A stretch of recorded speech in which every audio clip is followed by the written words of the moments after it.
سلام و درود فراوان خدمت فارمرهای محترم. 206 تیو5 رو داریم با اسیه 744 که توی پست‌های قبلی گراف قبل نصب میرسوپاپ ماشین رو گذاشته بود. تو به میرسوپاپ 704 آقا هوتن رو واسهشون نصب کردیم با پولی چیتاکمز.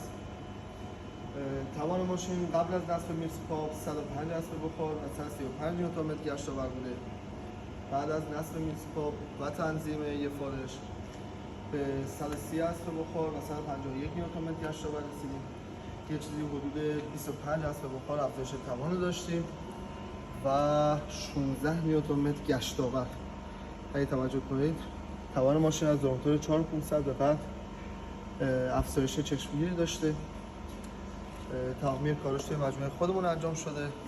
برای دوستان و علاقه‌مندان به تیونینگ خودرو ماشینشون رو اگه دوست